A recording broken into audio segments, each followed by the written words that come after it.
Fala, Deves! Está no ar mais uma edição do Tech Floripa Cast, o podcast semanal de tecnologia e inovação do Tech Floripa. Eu sou Jardel Godinho e hoje é dia de duelo técnico, né? E aqui no meu corner direito, defendendo com maestria a integridade, a normalização e o poder dos bancos de dados relacionais, o homem que faz o SQL dançar com poesia, o nosso sumo sacerdote da indexação.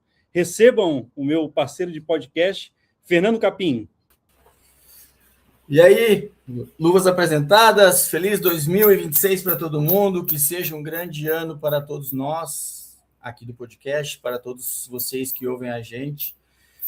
E, cara, tu tá se puxando, cara, eu vou ter que aprontar contigo uma hora dessa, eu vou começar a bolar umas coisas legais, que eu vou pedir ajuda pro Léo para fazer isso.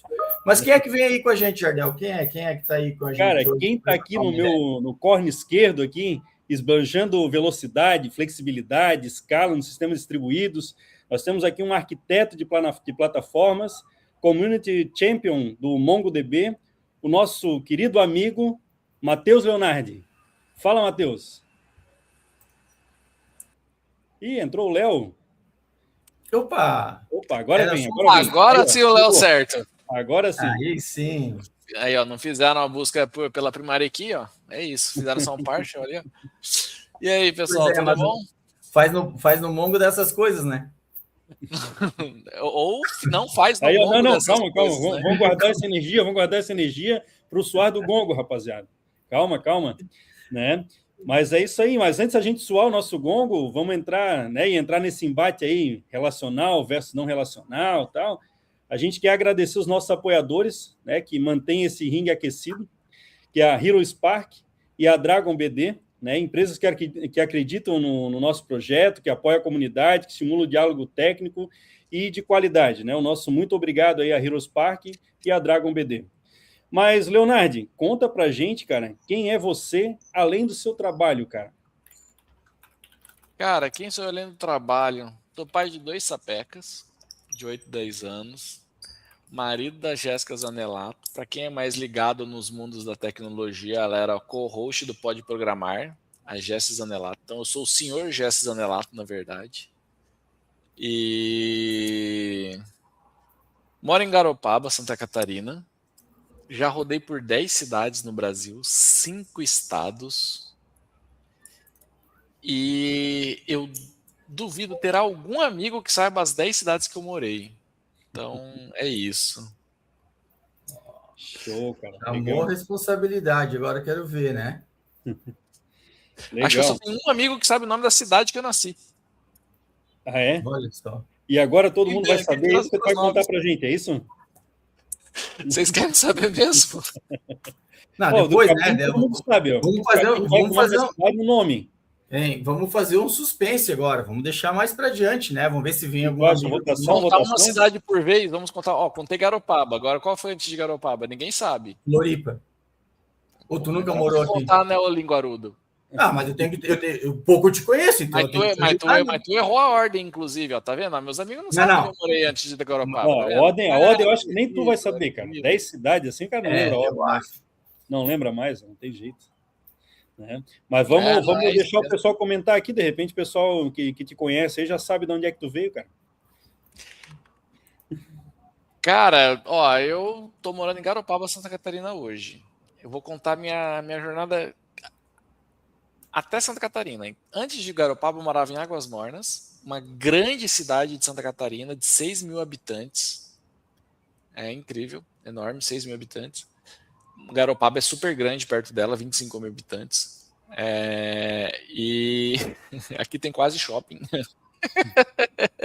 Pelo menos para comprar coisa de praia tem tudo.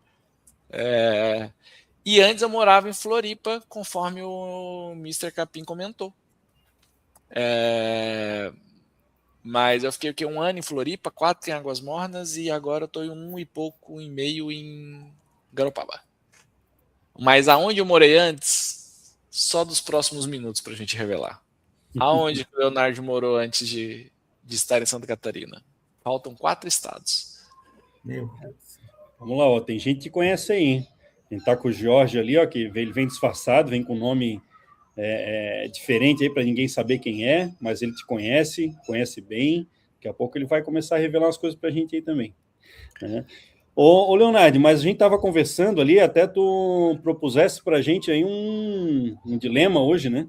Se a gente, né, nesse mundo de desenvolvimento aí, né, sobre os PR aí, se a gente faz o PR da maneira certa, ou se a gente faz o PR só por fazer. Até antes eu queria dar uma contextualizada, cara, assim, no PR, que tem muita gente que chega aí no nosso podcast, e a galera que está dando uma olhada aí para migrar de carreira e tal, né? Então a gente começa a falar essas siglas aí, a galera já, putz, sei lá o que é esse tal de PR, coisa e tal, né? Ou também o chamado pull request, né? E é um termo que é bem conhecido aí pela galera de desenvolvimento, mas para quem está chegando, às vezes é um pouquinho mais difícil, né, de pegar esses termos que para a gente são tão usuais. Então, se tu puder dar uma contextualizada para a gente, Leonardo, o que é um pull request aí, né? E depois a gente fala da problemática que esse negócio gera em nosso dia a dia. Cara, PR é pull request. É quando você tá lá usando o seu GitHub ou afins. Aí você abriu uma branch, fez todas as suas cagadas, e aí você fala, agora eu quero mandar tudo isso para produção ou para staging. Geralmente, quando vai para produção, o pessoal fala assim, agora eu quero mandar todas essas merdas aqui para produção, quero cagar tudo. Então ali é o PR, você abre esse PR, essa requisição. E não é nem, a discussão não é nem se é certo ou se é errado, mas, cara, será que a gente está se atualizando com relação às práticas de pull request? Porque pensa o seguinte, até 2 anos atrás a gente fazia código no braço. Faz 2 anos e meio que saiu o Copilot. Beleza? A gente fazia 100% do código no braço. Uma ideia ou outra agilizava a vida. Mas em linhas gerais, a gente contava muito com boilerplate, templates e afins para sair mais rápido o código. Mas a gente ficava codando tudo na mão. Era o quê? 200 linhas por semana? O melhor programador, né? Algo do tipo. Hoje, a gente está falando de AI, principalmente nos dias atuais, AI que entrega literalmente, cara, você estrutura bem sua ideia, documenta bem o que você quer, a AI ela entrega algo que vai do zero a uma DAG, por exemplo, no Airflow, funcionando em 1 hora. Nem isso, às vezes, dependendo do quão contextualizado você já está naquele assunto. E muitas vezes saindo do zero configurando o Airflow. Aí você compara o PR, você sai de um PR de 10 arquivos no máximo, certo? Sim. Um PR de pelo menos 40, 50 arquivos. Ou quando você vai fazer um upgrade de linguagem em framework, mais de 100 arquivos, ou até mais, dependendo, né? Vai 200, 300. Sejamos francos, quem que analisa essa bagaça? Como que você vai analisar isso? O fato é, o cara testou, a gente não implementa nem teste automatizado por aí direito. O fato é esse. Trabalha 17 anos por aí. Cara, foram raros os sistemas que eu vi bem cobertos de teste, assim, cobertos racionalmente e adequadamente. Por vezes, a gente encontra empresas por aí no mercado que tem uma fila de mais de 1 dia ou 2 para fazer um deploy. Porque tem que esperar todo o processo, tem que entrar na fila, etc. Se você dá um problema, você volta lá para o começo e assim vai. Então, assim, cara, a gente está tratando, em linhas gerais, um momento que a gente está usando AI, PR da maneira correta. Será que faz sentido a gente escrever pull request? Um pull request grande, gerado pela AI, que ninguém vai ler? Né? Quantos arquivos para serem comparados? Mas um mínimo, Leonardo, tu acha que não tem que ter um overview em estrutura, pelo menos, entender boas práticas? Porque, ok, 40 é complexo, mas vamos supor assim, se você fizer 40 arquivos, e vamos dizer que você tem aí 4.000 linhas de código, beleza? Se a gente estava falando que 200 fazia numa semana, para revisar 4.000 linhas de código, quanto tempo levaria? Será que isso compensa? Será que não vale? Vamos tentar jogar isso na mesa para a gente poder também levar para esse lado a avaliação? Porque na verdade o gargalo mudou de lado, né?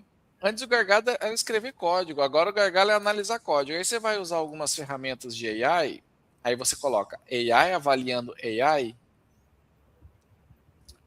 E aí, será que a gente está tendo os drivers corretos? Tipo assim, será que a gente está colocando os direcionais adequados? Será que a gente deveria estar revisando pessoalmente o PR? Ou será que a gente só deveria ter as bases e os guidelines bem adequados? Porque assim, hoje um dev, numa semana, produz mais do que times inteiros produziam código até pouco tempo atrás. É esse o ponto da questão. Então não tem certo e errado no final das contas, mas será que a gente não precisa revisar isso? Tem dev ainda que se recusa a AI. Usar AI. Só que aí o cara tá ficando para trás. É tipo o cocheiro viajante que se recusa a virar motorista porque ele fala, não, minha carroça funciona melhor, vou continuar aqui, não quero esse carro motorizado que faz 200 por hora, não. Entende? O Leonardo, até o Rodrigo aqui fez 2 contribuições importantes aqui nos comentários, né? Ele até fez uma tradução aqui que o PR significa, revisa, né? Então acho que é uma boa definição aí, né? E ele tem colocado aqui que no time dele, né? O que eles têm feito é usar IA para a primeira revisão do PR, né? Com Sorcery, Copilot, e depois liberar para o time. Né? Também é uma prática interessante. Mas é como tu falou mesmo, aí o que a gente tem caído muitas vezes na armadilha, né? Principalmente com essas ferramentas que a gente tem de IA, que, claro, a gente tem que usar, isso tem que favorecer o nosso trabalho, nosso dia a dia, né? Afinal, é para isso que elas servem, mas o que muitas vezes pode estar acontecendo é isso, né?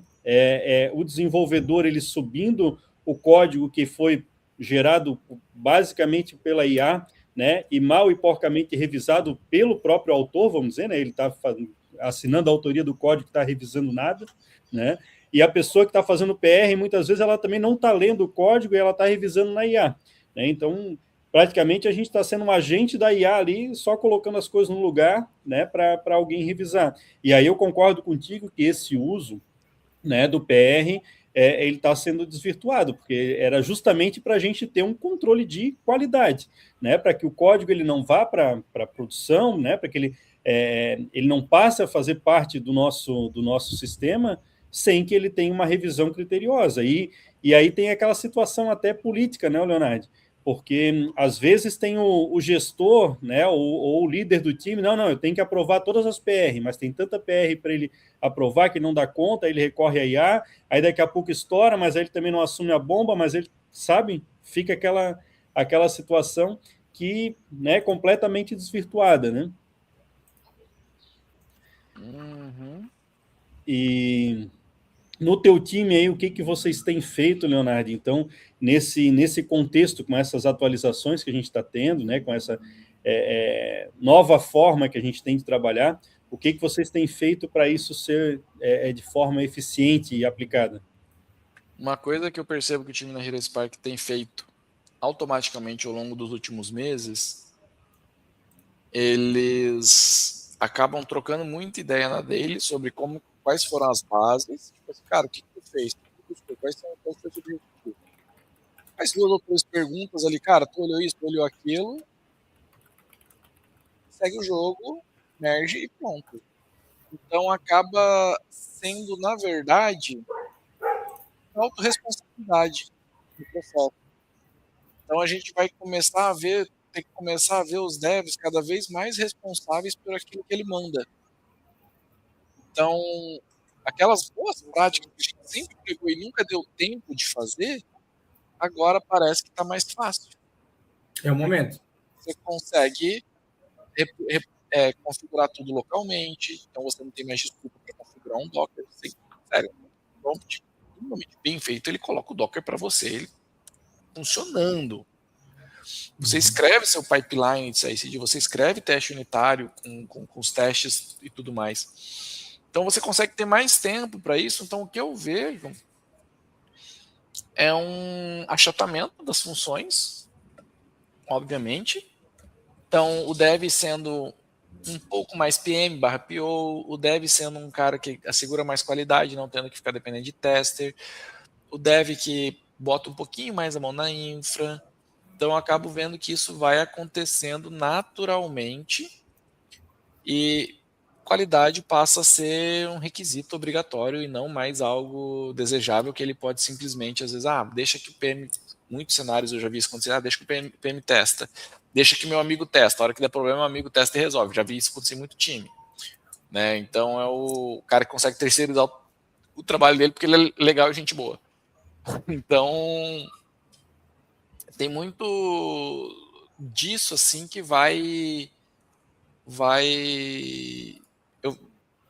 começando a ficar para trás e vai começar a ficar claro. Então a pessoa não quer usar AI, beleza, é uma opção, mas a produtividade dela vai ficar muito aquém. Então quem começar a desenvolver bem com AI, cara, segue no jogo. O restante eu acredito que vai ter bastante dificuldade, assim, eu sendo muito sincero, porque é uma questão de impacto, né? Gerar valor e impacto. Aí vem na questão do code review. Se a gente é opcional a gente fazer revisão, mas, cara, será que a gente deveria estar lidando com esse gargalo ou será que a gente deveria estar investindo em boas práticas de desenvolvimento de software para não precisar de alguém revisando? Antes da era da IA aí, a gente tinha um problema com os PR, que era o seguinte, né? Era uma ferramenta política mesmo, né? Porque o cara que revisava, às vezes ele tinha um amigo, né? O cara que era mais chegado e tudo mais, e o código do cara mais chegado todo passava, tal, bonito, tal. E o outro que de repente não era, né? Ou estava chegando na empresa, tal, o cara disse, pô, aqui tu não botou um comentário, aqui não, né? Não ficou claro, não sei o quê, volta por qualquer probleminha. Por e os vingativos ainda, né? E aí era uma ferramenta, às vezes, até que prejudicava, né? Porque você ia olhar as métricas ali, o cara, os PR do cara voltando direto, ninguém aprova, tal, o cara mandou já 2, 3 vezes esse mesmo PR não vai, né? Então é complicado. E uma coisa também que eu acho que não, né? Até pela facilidade que a gente tem hoje, na verdade nunca foi a melhor prática, né? É mandar um PR gigantesco, né? Que nem vocês estão falando, na casa de milhares de linhas, né? Eu acho que, aí dificulta a vida mesmo, né? Porque se alguém tem que fazer a revisão desse código, né? E por mais que tenha uma ferramenta de IA que possa ajudar, poxa, o código começa a ficar extenso, ninguém vai fazer uma revisão bem feita desse código, né? Ninguém tem só aquele código ali para revisar, não é só aquela tarefa que a pessoa tem para executar durante o dia, né?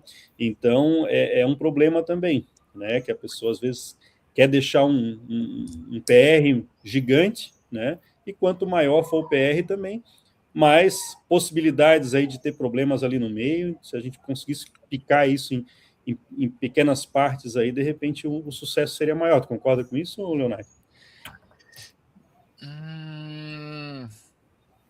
Em partes. É porque o teu volume de linha de código ainda já aumentou. Esse é o ponto, você já aumentou o quanto de código que você consegue produzir. Você consegue produzir mais teste, você consegue produzir mais tudo. Então, será que você se prender aquilo que funcionava até então ainda deveria ser o correto, ou a gente deveria estar olhando para novas possibilidades? Entende? Porque daí é como se como se o cocheiro viajante falasse mas cara, antes eu dava uma chicotada no cavalo e ele andava mais rápido, agora não importa se eu dou uma chicotada no carro, ele não vai andar mais rápido, então eu não quero fazer assim.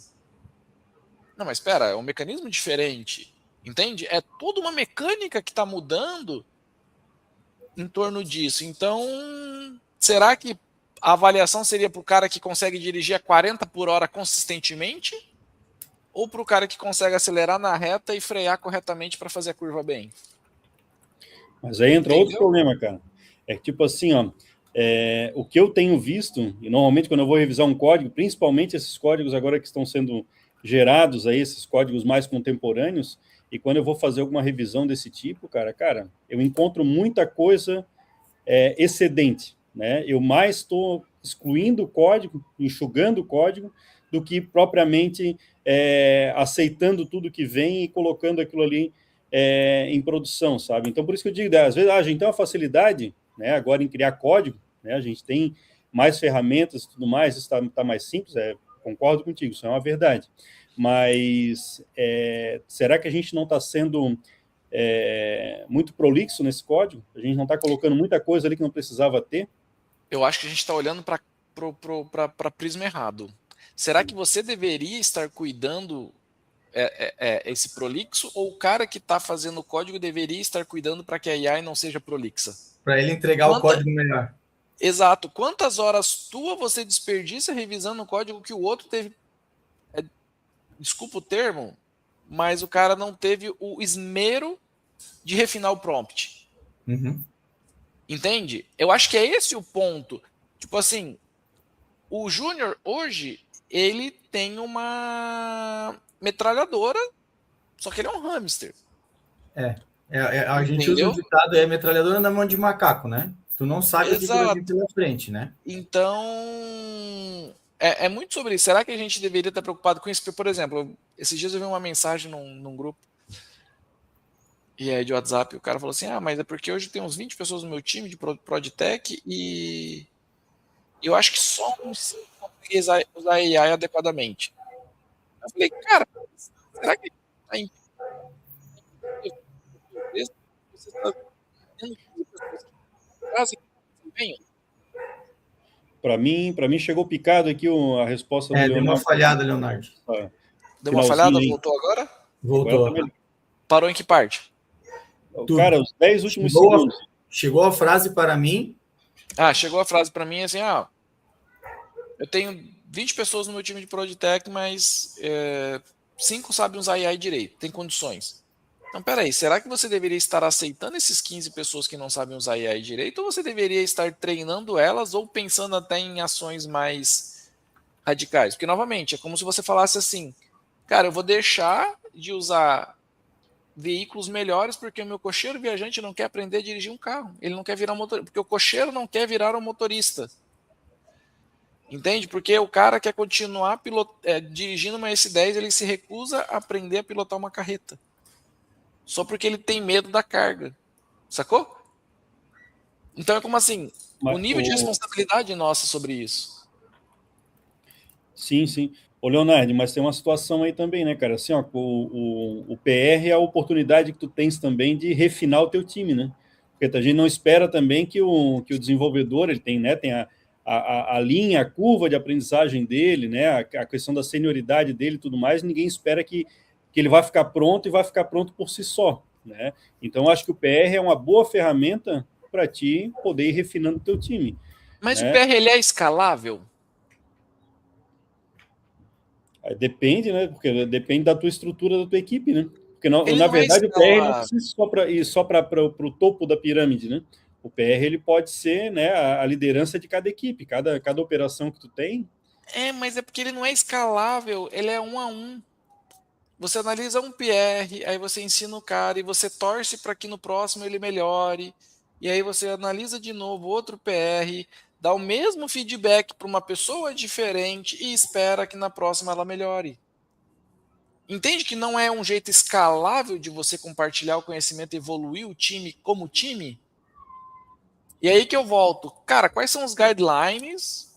Quais são os drivers e os guidelines que a gente está usando para isso? Tipo, será que a gente está tendo rotinas de troca de conhecimento dos caras falando assim, aqui na Hero Spark, por exemplo, é algo muito comum, o pessoal daí ele volta e meia fala assim, descobri um prompt novo aqui, e compartilha com os caras. Daí dá 10 minutos, cara, não deveria ter usado aquele prompt não, saí super desmotivada, e aí me esculachou aqui, mas já corrigi. Entende?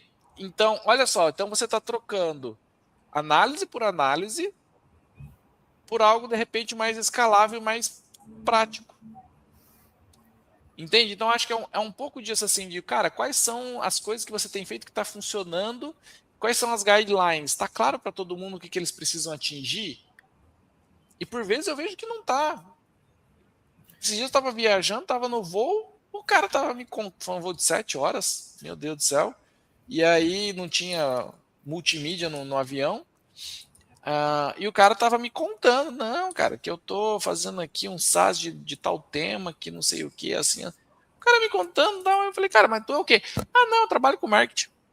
Falei, deixa eu ver aí o que você tá fazendo. Cara, eu juro por Deus, o código dele é melhor do que de muito dev que eu vi.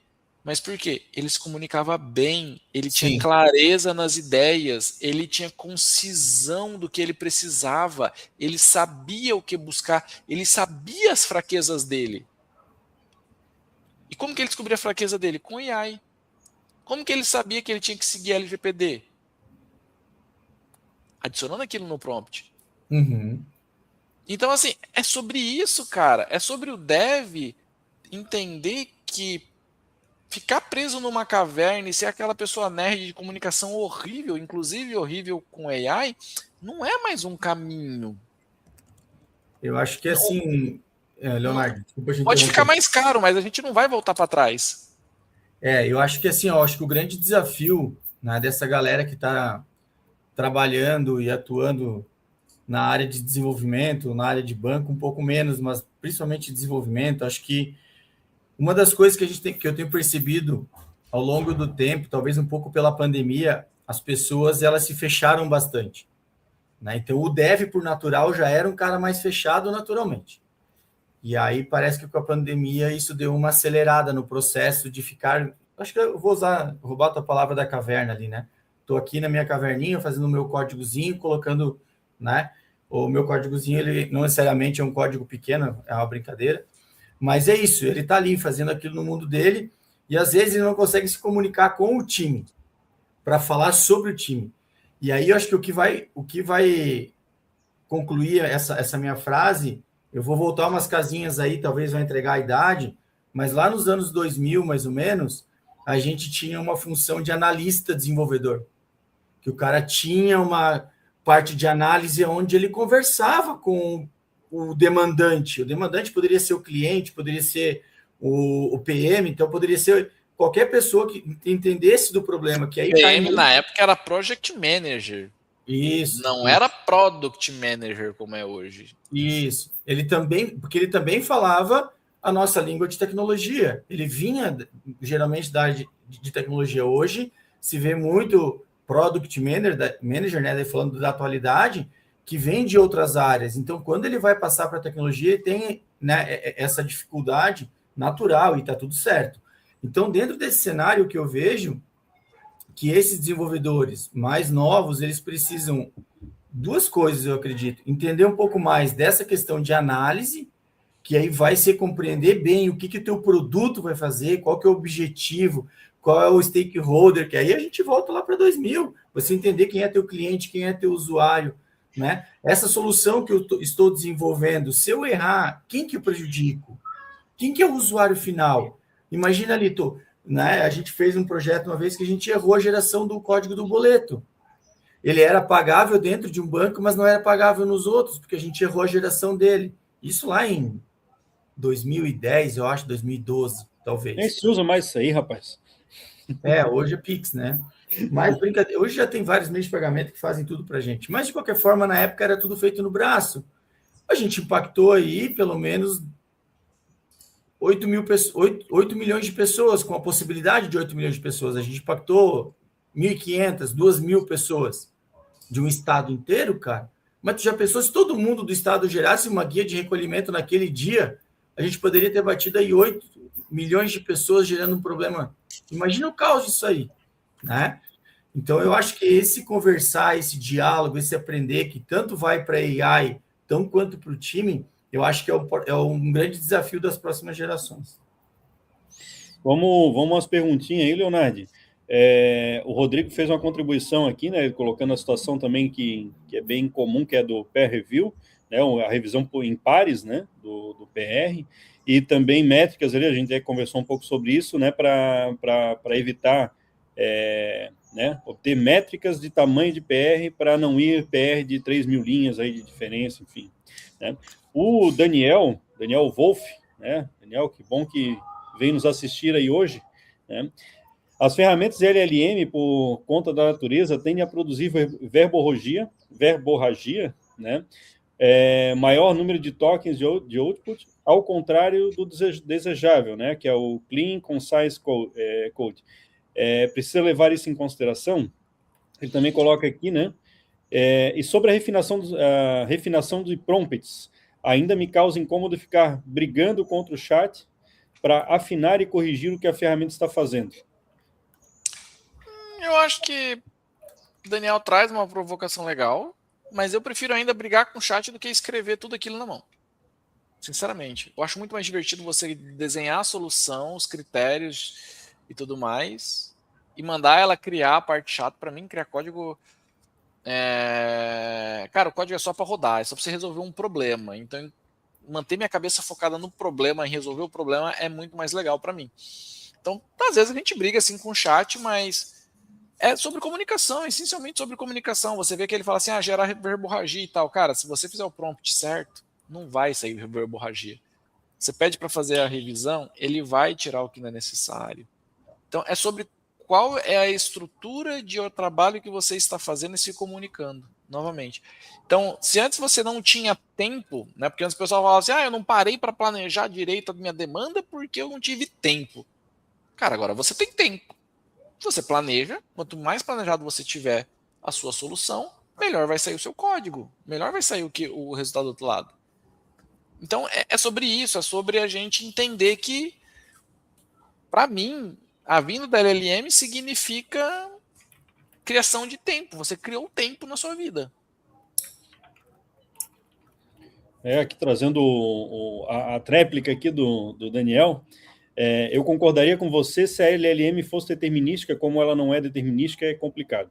Te mandou um sorrisinho aqui também. Cara, mas o determinístico, ele também não é aplicável corretamente para o código, porque o que pode ser funcional num cenário pode não ser tão legal no outro. Mas, novamente, o quanto você planejou, o quanto você pensou no teu código. E as IAs, elas estão cada vez menos... Estão reduzindo o uso de alucinógenos, então tá melhorando bastante também a qualidade. Eu comecei a usar AI para código logo que lançou o Copilot e, cara, sinceramente, não dá nem para comparar. E a cada mês a diferença é notável. E qual linguagem que vocês utilizam lá, Leonardo? Eu já fiz com Python, PHP, com Ruby, com Node. Tá. Sistema novo, sistema legado. Entendi. Legal. E aí eu provoco outra coisa, né? Durante muito tempo da minha vida eu vi muito jockey de ORM, né? O do jockey de ORM é aquele que ele não sabe modelar dados. Ele sai criando classe, vinculando elas e Jesus amado que nos salve depois quando aquilo sair. Quantos bancos de dados você tem que trabalhar para otimizar relacional ou não relacional, porque o cara não pensou, ele não se planejou. Tô voltando, falhou de novo. Acho que parece que está com algum mau contato. Achasse um problema no cabo aí, Leonardo? Acho que tenta falar aí, acho que agora vai. Alô? Agora foi imagem também. Agora foi? Voltou? Agora está de volta. Tá de volta. Saí do cabo e fui para o Wi-Fi, vamos ver. Mas aquilo que eu estava falando, do jockey de ORM, né, Capim? Quantos bancos você teve que otimizar porque o cara não parou para pensar na modelagem? Vários. Então é sobre isso. Então, novamente, a gente volta para o quê? Para o planejamento, para a organização, para a comunicação, para as bases conceituais de boas práticas de desenvolvimento de software que os devs a vida inteira ignoraram por falta de tempo. E era um argumento até certo ponto aceitável. Agora, é mais difícil você justificar isso. É esse o ponto. E aí os devs eles podem continuar brigando contra a AI, eles podem continuar teimando contra a AI, tudo bem, é uma opção. Mas depois eles vão falar, cara, o tio Léo tá, em alguns anos o pessoal vai falar, o tio Léo estava certo, acho que a gente tem que lidar mesmo com a AI. A Microsoft ela tenta encontrar formas mais otimizadas de desenvolver software desde 2000 e tantos, 2005. Não sei quem lembra do Visual Studio 2005 com .NET, Webforms, que você arrastava e soltava componente, Ajax contra o Toolkit. Olha só, meu Deus, agora eu desenterrei. Mostrei meu RG. Então, assim, Desde aquela época já se busca uma forma mais amigável de se desenvolver software. Não é de hoje essa tentativa. Uhum. Entende? Então, A ideia de simplificar, ela sempre esteve presente e ela sempre vai estar, né? Então, a gente nunca vai sair disso de simplificar para a criação de software, e às vezes até uma briga inútil aí, que às vezes a gente fica naquela, mas isso aí é low code, é no code e tudo mais, né?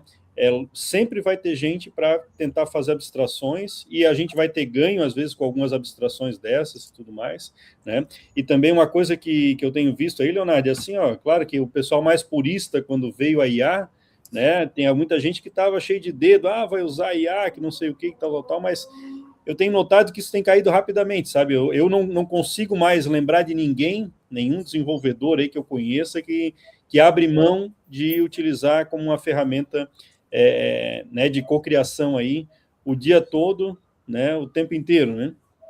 Então, eu acho que é uma coisa que tem caído bastante, assim, o pessoal já assimilou, né? E eu acho que faz parte da evolução natural também, né? Que a gente vai incorporando aí as novas tecnologias. Claro que no início a gente olha com bastante desconfiança, até hoje, né? A gente olha com desconfiança porque a gente está fazendo código e, ao fim e ao cabo, a gente não sabe para onde esse código está indo, né? Se está sendo usado para treinamento, se não está, se está alimentando a base de alguém, se não está alimentando a base de alguém, se está sendo usado de maneira ética, né? Isso a gente não sabe, né? Mas é aquela situação, né? Que às vezes você vai dando né? Avançar, ok, porque o benefício que vai te trazer, né? Ele é muito maior do que você calcular o risco que está vindo junto com aquilo, né?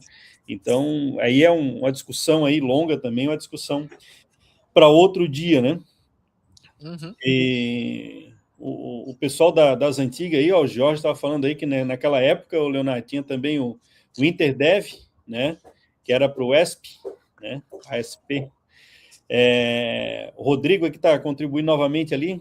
Spec Driving Development é algo legal. Nesse ponto aí o Leonardo está trazendo para focar em deixar claros os parâmetros de arquitetura, solução, antes de cuspir código. Isso aí eu acho essencial, né, cara? Que uma coisa que eu acho que tu tem trazido bastante na tua fala é justamente isso, né, Leonardo? De a gente fazer um bom planejamento, uma boa arquitetura, né, antes de sair codando, né? Eu acho que é mais importante você fazer essa arquitetura aí de uma maneira, né, do trazer que um exemplo sobre isso.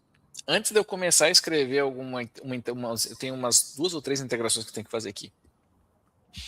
Antes de eu começar a escrever essas integrações, eu não estou escrevendo código me preocupando com isso. Eu estou simplesmente falando, cara, aonde eu quero chegar? Qual que é meu modelo destino dos dados? Vai ser assim meus dados. Depois, qual que é a origem? A origem vai ser essa. Beleza. Só depois eu escrevo o código do meio que vai gerar isso. Mas antes de eu sair partindo para o código, ceder ao meu instinto programador e sair escrevendo código, cara, veja bem, eu estou planejando como que vai ser a minha saída, como que vai ser a minha entrada. Eu padronizando isso, deixando isso claro, bem documentado, fica fácil. Depois eu mudei a versão a API mudou de versão, ou o cara vai mudar a modelagem. Cara, beleza, você cria uma V2, faz o código, era V1, era assim. A V2 agora é assado. Adeque para mim o código, use versionamento de API, use isso, aquilo, aquele outro, whatever.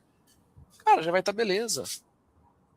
Então é sobre o quanto a gente também tá se organizando, sabe? Organizando a nossa comunicação. Então acho que isso que pode ser algo que faça falta, né? Então não escreva código. Antes de tudo, não escreva código. Primeiro, planeje. Show.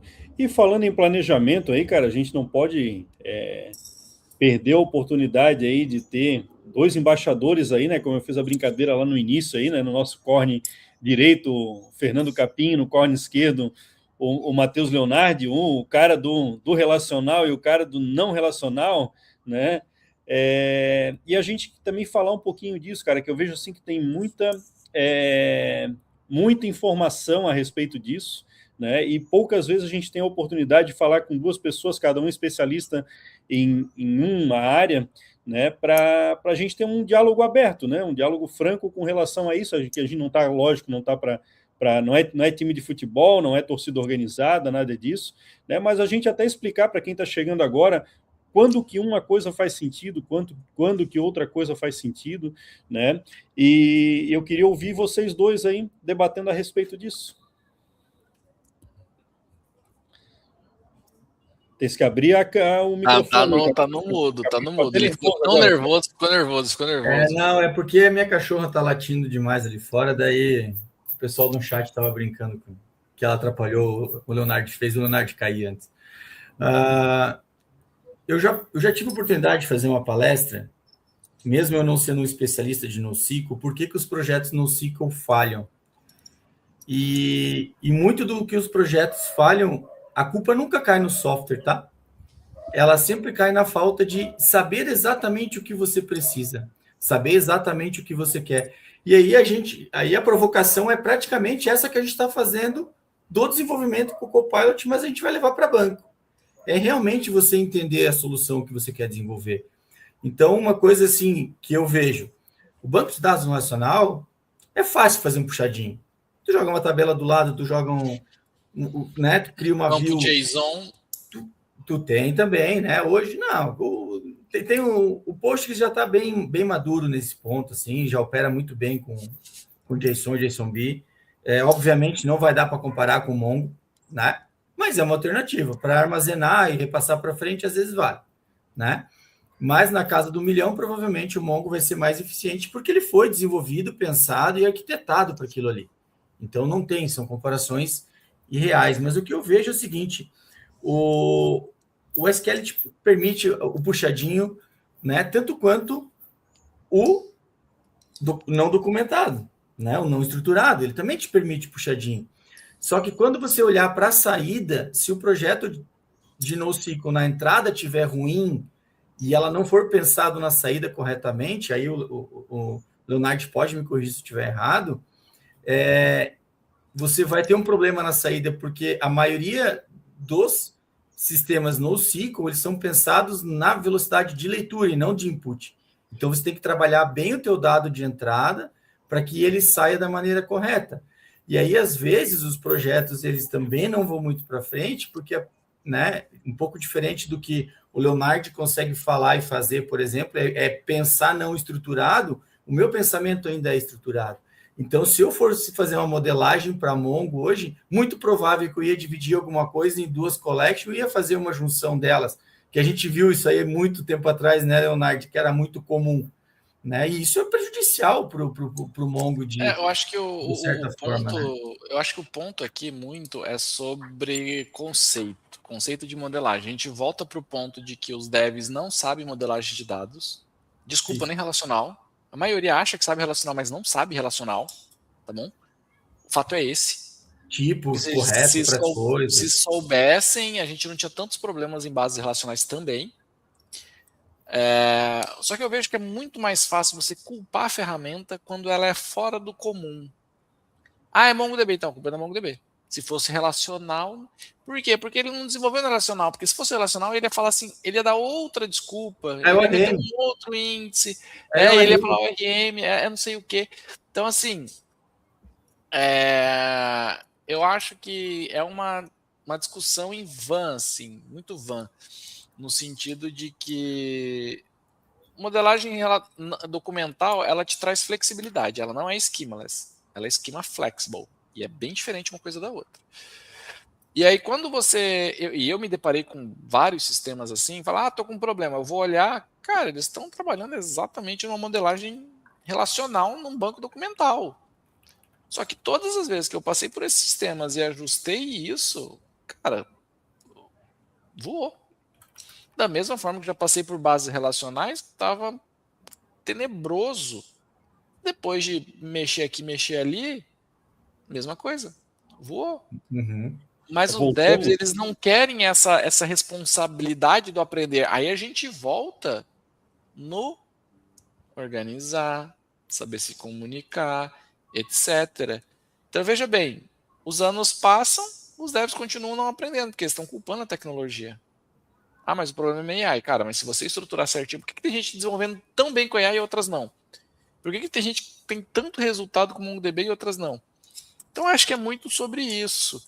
E quando você tira algumas travas que o relacional te traz, cara, você ganha muito desempenho, você ganha muita experiência de desenvolvimento.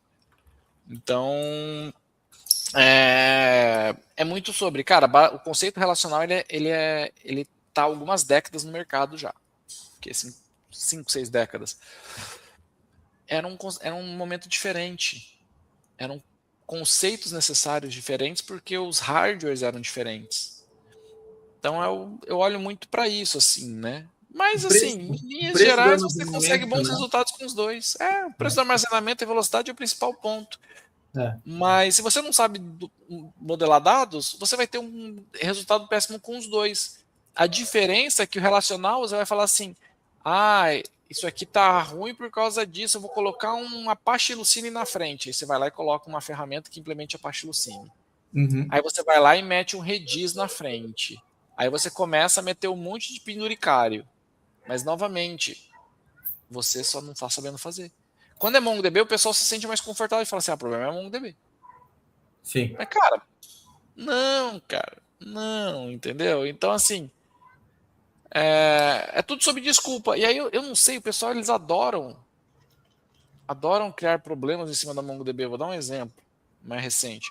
Teve aquele MongoDB Bleed lá, né, que aconteceu.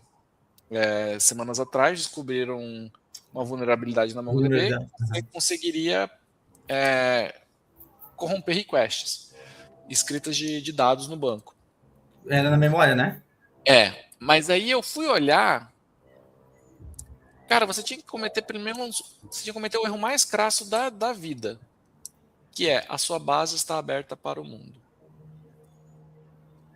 Primeira coisa, para você conseguir explorar essa vulnerabilidade, você teria que ter esse erro cometido, base visível ao mundo. Todo mundo sabe que isso não se faz. Então, o primeiro ponto é esse, você só vai ter essa vulnerabilidade se você tiver isso. Aí você vai olhar, mas só a MongoDB teve vulnerabilidade esse ano? Não. Postgres teve umas 2 bem graves, Node.js, Jesus amado, é uma lista bem grandinha. Então, quando você começa a olhar outras techs, cara, todo mundo teve. Pelo menos toda tech que está sendo usada hoje em projetos modernos teve vulnerabilidade de descobertas. Mas por que esse gosto de falar mal de MongoDB que eu não entendo? Sinceramente, até hoje eu não entendo esse gosto. Mas acho que é muito sobre isso. Acho que a gente ainda está muito numa camada de fanatismo e pouco de profissionalismo. No sentido do que eu preciso para resolver um problema. Então é essa pergunta que a gente se faz pouco, talvez. Então, em resumo aí, né, a gente deu essa volta e o problema parece que continua sendo o mesmo, né, que é um problema de planejamento, de arquitetura, né, que às vezes no momento de você fazer o planejamento da sua solução, né, você acabou, né, ou por desconhecimento, né, não fazendo esse planejamento da maneira correta, e daí depois não né, como o Leonardo falou, não é você enfileirando ferramentas, né, coloca um cachezinho ali, que vai resolver o problema, você só está fazendo um puxadinho e está jogando esse problema para frente, né?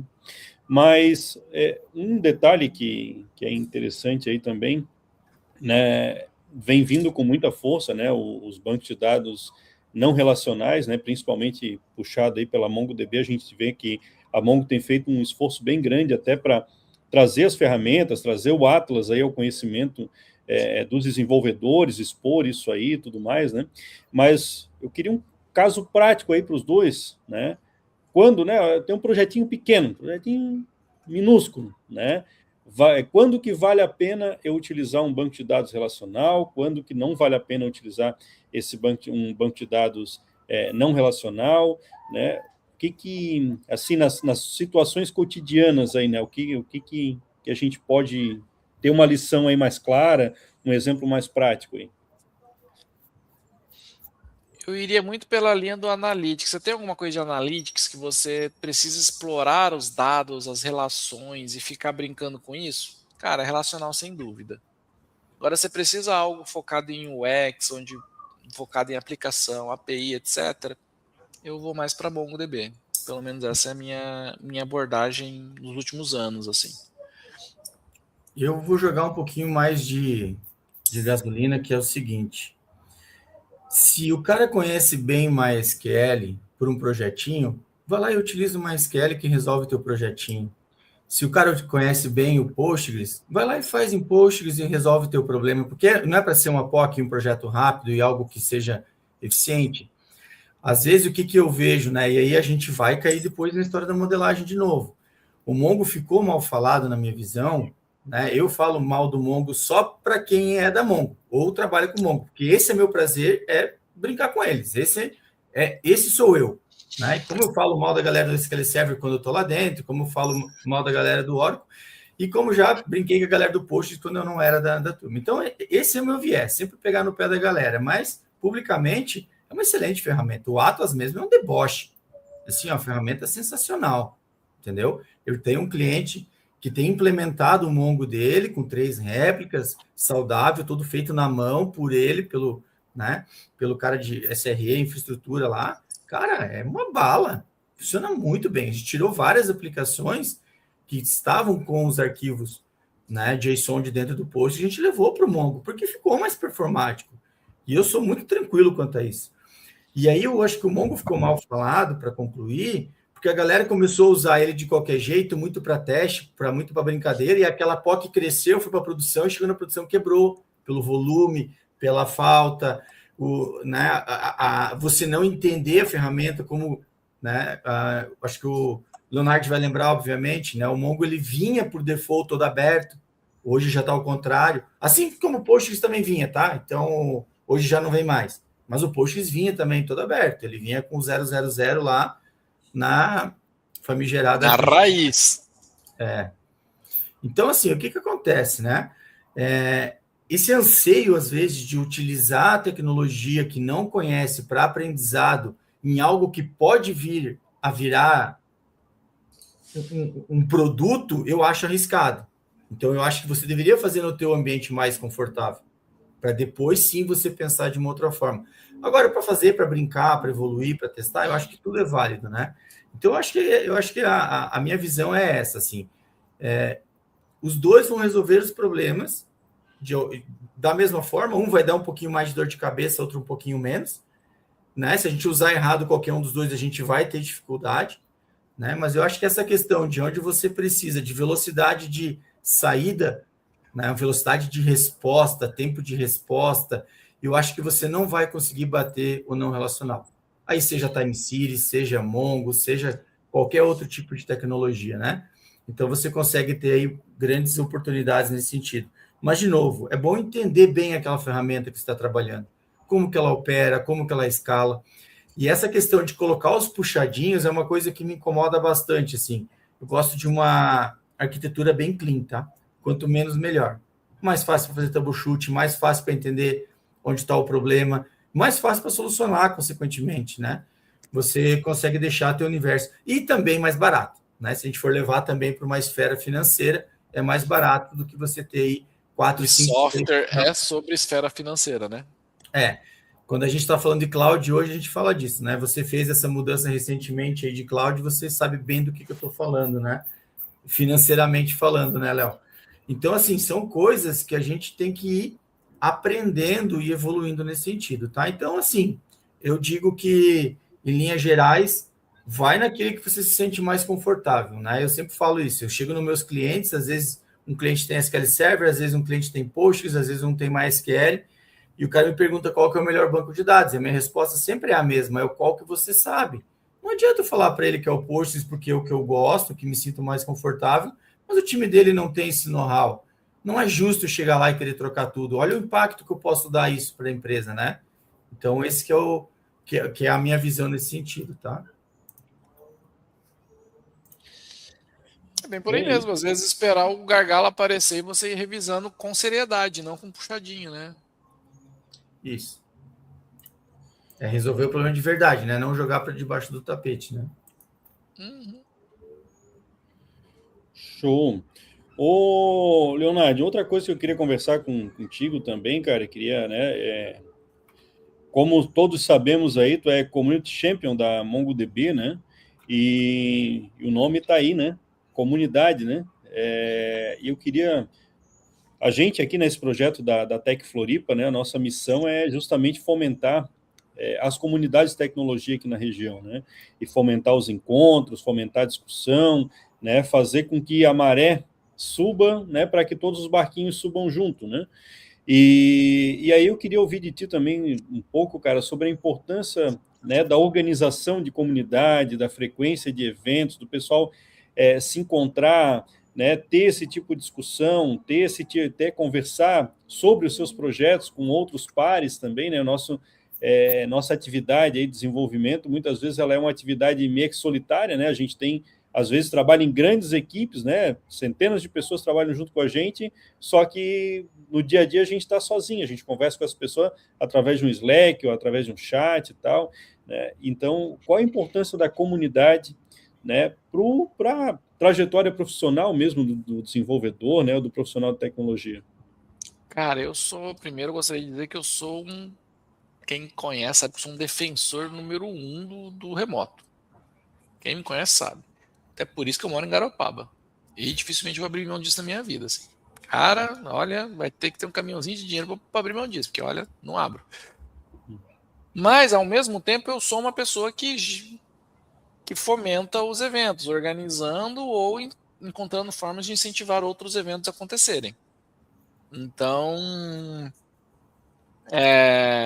quando você vai para o evento, cara, você tem uma oportunidade, pelo menos nos eventos de MongoDB, é uma das coisas que eu mais gosto. Vocês participam deles e podem dizer se eu estou mentindo ou não, mas é o evento que você mais pode se despir e falar assim, cara, tô tendo esse problema, alguém me ajuda? Cara, você vai achar alguém que te ajude. Tipo, você não vai estar sozinho, os caras realmente se ajudam. Isso é muito legal. Então, ir para evento de comunidade, para mim, é sobre isso. É você falar assim, cara, tô sendo estrangulado por esse problema, como que eu faço para sair do outro lado? E tá tudo bem, cara, porque ninguém é obrigado a saber tudo.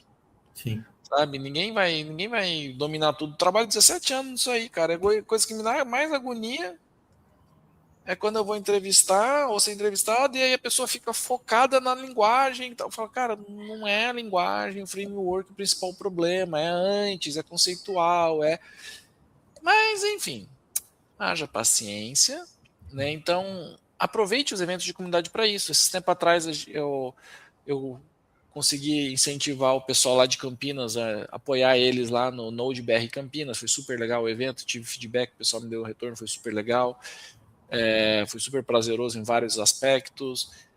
Ter o Mug Floripa, né, o MongoDB,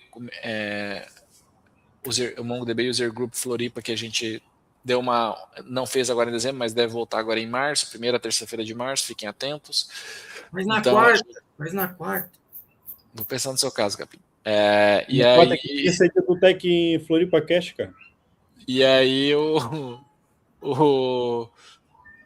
tem outros eventos também, o Capim puxa alguns, o Jardel puxa de Python mensalmente, o que eu acho que demanda uma energia e um tempo absurdo. Então, todos esses eventos que você vai, você sempre consegue captar algo e aprender. Então, para mim, comunidade é sobre isso, cara. É sobre uma oportunidade de você realmente se despida dos seus egos, dos seus orgulhos, e buscar ajuda, né? E tá tudo bem, cara, você não saber algo, tá tudo bem você tá passando por aquele problema e não tá enxergando o prisma, né? E tem coisas que, cara, só a experiência de outros vão trazer, porque, novamente, se você estiver tentando só encontrar a solução com AI, às vezes você não tá acertando o prompt para AI, e alguém com mais experiência vai olhar o caso e falar assim, cara, e se você fizesse isso? Que tem coisas que dependem de experiência, não adianta. E aí você pega o Capim, mais de 4 décadas e meia de desenvolvimento de software. O Jardel, isso aí, sei lá quantos, mas eu... 3 anos que trabalho. 30, só 30. 30 anos, aí ó, 3 décadas. Então, assim, cara, você não ir no evento que você vai encontrar o Jardel, que você vai encontrar o Capim, cara, pra mim é um desperdício absurdo, assim, de experiência que você tá desperdiçando, não eles, porque eles estão bem. Eles estão bem boa, inclusive. Não, Leonardo, inclusive, cara, é uma coisa impressionante. aqui a nossa ecossistema aí de Florianópolis, né, cara, com a quantidade de profissional monstro que tu encontra nos eventos, né, cara? Assim, a qualidade da galera que vai nesses eventos, né? Eu acho que até isso é por causa disso mesmo que a gente estava falando, do trabalho remoto, né? A galera está trabalhando remoto e ela precisa ter esse momento de interação, né? O momento do cafezinho, o momento do bebedor, que não tem mais porque trabalha remoto. Então, vai para conversar com a galera mesmo. E a gente encontra uma galera, assim, monstruosa nos eventos aqui em Floripa, cara. E quem está chegando agora... É gente que faz, é gente que entregou. Não é dev bom de entrevista, é dev que entregou. É o cara que entrega 3 décadas. Respeita a barba branca do capim, cara. 3 décadas entregando coisa.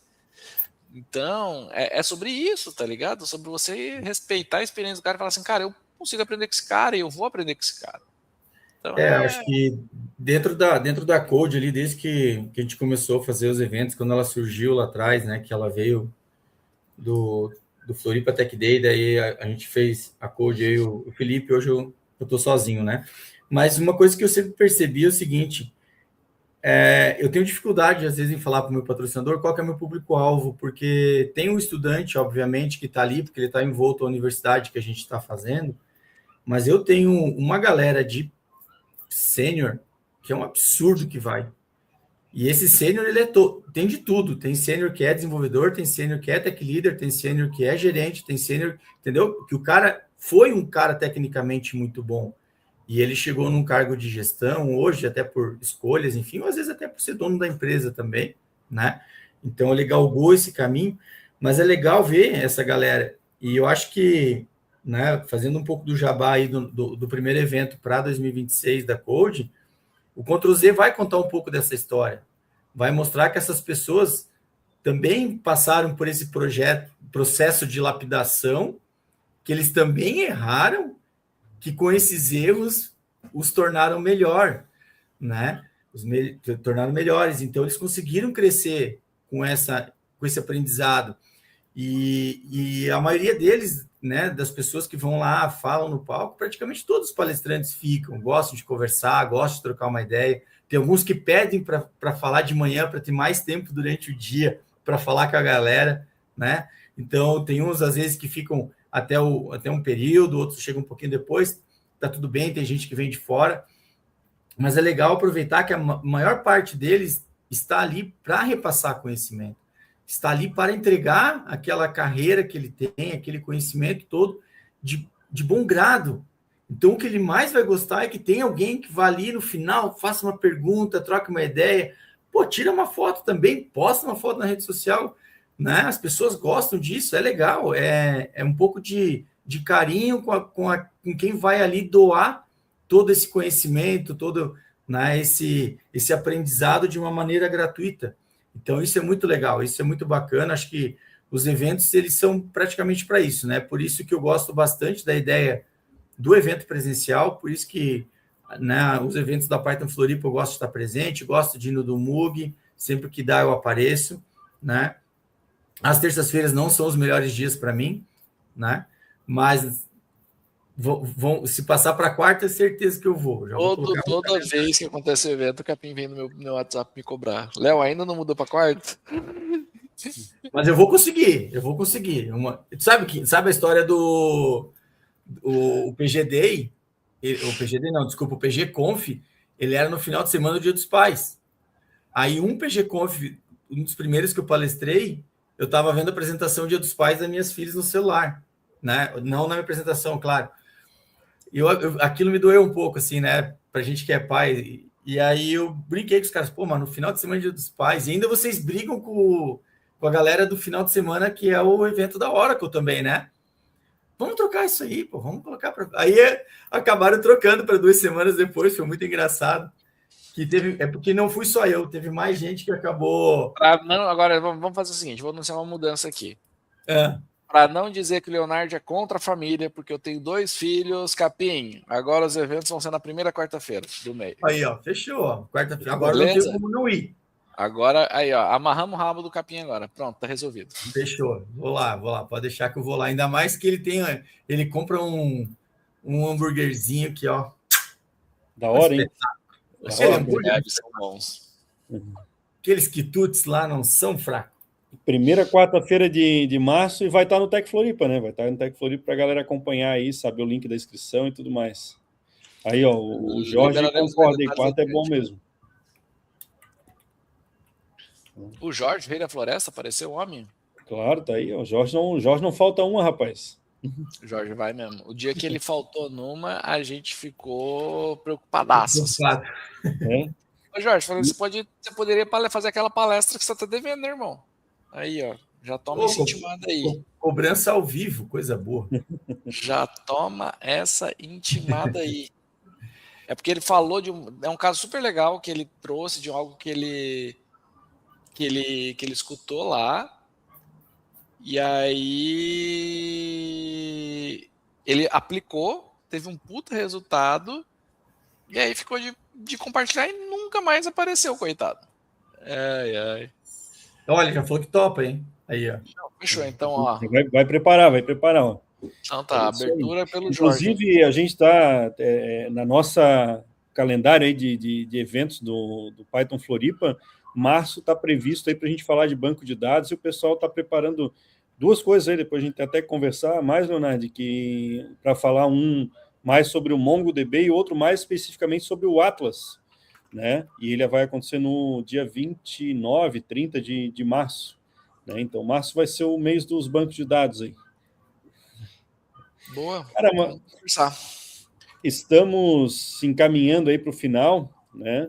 Então, eu queria primeiro agradecer o Leonardo, né, por topar estar junto com a gente aí, fazer o nosso primeiro PodTech Floripa aí do ano, né? E agradecer também, né, a MongoBD e a Hero Spark aí pela parceria. Hoje a gente vai ter uma situação aí, quem está acompanhando a gente, né, não desconecta ainda, porque a gente até fez uma convocação lá nos grupos, né, Capim, que hoje a gente vai dar o nosso dia de fazer o nosso planejamento anual, aí, o planejamento 2026 da Tech Floripa, né, o primeiro que a gente vai fazer. E aí a gente queria conversar com a galera também que está acompanhando, que está junto com a gente aí nesse projeto, principalmente para saber sugestões aí de pessoas que, assim como o Leonardo aí, que toparam bater esse papo aí, quem que as pessoas gostariam de ouvir, também algumas outras definições aí que a gente queria o apoio de vocês aí para a gente planejar para 2026 aí do Tech Floripa e tudo mais. Então, depois dessa live aí, a gente vai emendar com uma nova live, essa aqui fica gravada, né? Então, quem quiser encaminhar e tudo mais, né? Por favor. Mas a próxima aí a gente vai conversar com a galera, vai estar ao vivo, né? Mas depois essa não vai ficar gravada, então é oportunidade única aí de saber os bastidores, né? E como que vai funcionar a Tech Floripa no ano de 2026. Leonardo, a gente colocou aqui nos comentários, né, o teu LinkedIn, mas além do LinkedIn aí, tem alguma outra rede que tu gosta que o pessoal te siga, que tu conversa com a galera aí? Fala mais pra gente. Não, acho que é isso mesmo. Qualquer novidade, qualquer coisa, eu vou postando lá no Instagram, sou bem parado da vida e até eu reservo mais para minhas coisas pessoais. E aí, é isso. Quem quiser me seguir, ouvir conteúdo de Mongo ou qualquer outras coisas que eu venho trazer, segue por lá. Acredito que em breve teremos novidades e outros assuntos que eu vou estar compartilhando e abordando por lá. A gente pode trazer aqui também outra, né, Léo?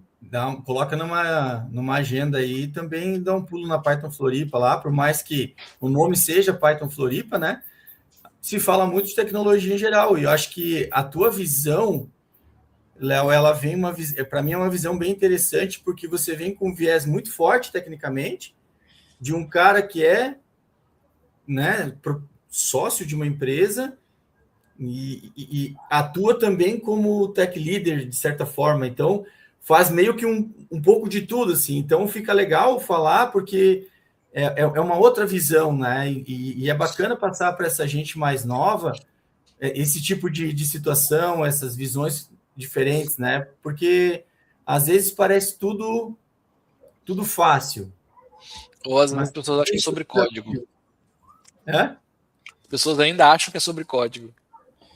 E é importante colocar aqui alguns números aí. Eu sei que o Leonardo é mais discreto, eu não gosto de colocar, mas a operação que ele participa aí da Heroes Park, né, são mais de 2 milhões e 500 mil matrículas, né, que gerencia, trabalha com liquidação em tempo real, trabalha com produtor de conteúdo que tem lançamento, quando vem lançamento é aquela enxurrada e não pode perder venda e a liquidação tem que acontecer, né, então é uma operação aí bem crítica, né, e que realmente a experiência faz toda a diferença para tocar uma operação dessas, né? Então, quem quiser falar sobre volume, sobre escala e tudo mais, né? O Leonardo E aí tem gestão de bastante experiência nisso. conteúdo, streaming de vídeo, área de membros, pagamento, cara, subadquirência, montar uma subadquirência. Aí, ó. Jesus, é diversão pura. É uma Diversão operação, pura. Só a legislação disso aí é uma delícia.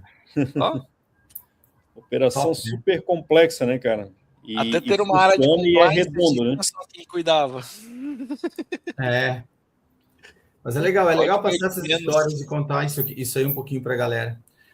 Mas então tá, Jardel, vamos lá? Vamos encerrar? É isso então, gente, né? Obrigado aí pela As outras audiência. cidades que o Leonardo morou? Não É falamos que... todas. E aí, vamos lá, vamos voltar para as cidades ali, pô. A gente já estava esquecendo. Falta 4 estados e 6 cidades. Oito cidades. Antes de Florianópolis, eu morava em Campo Grande, no Mato Grosso do Sul. Antes de Campo Grande, eu morava em Jaguariúna, que é perto de Campinas. Eu trabalhava em Campinas. 16 quilômetros. Pegar o Central, é bem rapidinho. Quem conhece as estradas de São Paulo, que é bem rapidinho. Antes de Jaguariúna, eu morava em São Paulo, capital. Antes de São Paulo, capital, eu morava em Campo Grande, Mato Grosso do Sul. Então, eu morei 2 vezes em Campo Grande, Mato Grosso do Sul. Foi um longo período da minha vida. Antes de Campo Grande, Mato Grosso do Sul, eu morava em Divinópolis, Minas Gerais. Minas Gerais. Antes de morar em Divinópolis, Minas Gerais, eu morava em Cuiabá, Mato Grosso. Antes disso, Campo Novo do Parecis. E eu nasci em Aripuanã. Então, aí a gente Deus do céu. conta Aripuanã, Campo Novo, Cuiabá, um estado. Minas Gerais, Divinópolis, 2 estados. Campo Grande, Mato Grosso do Sul, 3 estados. São Paulo, capital, 4 estados. Jaguariúna, voltei para Campo Grande, não vamos contar. São Paulo deu 4, né? Aí fui para Florianópolis, 5 estados. Águas Mornas, Garopaba. E agora de Garopaba não sai mais? O melhor de todos esses lugares é Garopaba? Não é o melhor lugar, não. Não vou falar isso, não, porque senão vai mudar muita gente para cá. Melhor nem fazer muita propaganda, deixa quieto. Mas para criar filho é bom, né, Leonardo? Que é excelente, cara. Putz, é muito bom. Mas acho que agora eu sossego o rabo. Tô realmente. Sempre que quis mudar para Garopaba muito tempo atrás. Antes de mudar, quando eu mudei para Águas Mornas, eu queria ter mudado para cá já, inclusive. De tanto que eu me encantei com a cidade. Então eu espero agora ter sossegado meu rabo. Legal. Mas é isso, Leonardo. Se quiser ficar com a gente aí, planejamento também, cara, é bem-vindo, né? Não, obrigado. Eu preciso ir, porque tem as Jess coisas da família aqui. Tá preparando a janta aí, já foi várias vezes aí na geladeira aí. Esse aqui é o freezer, que a gente deixa comida congelada para facilitar a vida. Quem mora na praia é assim, né? Vem aqueles arrastão assim, o cara tem que ter o freezer para guardar um. Exatamente. Para não pegar fila também, para ir no mercado toda hora. Mas eu tenho que ir lá, eu tenho que trabalhar mais um pouco ainda, desovar mais umas coisas.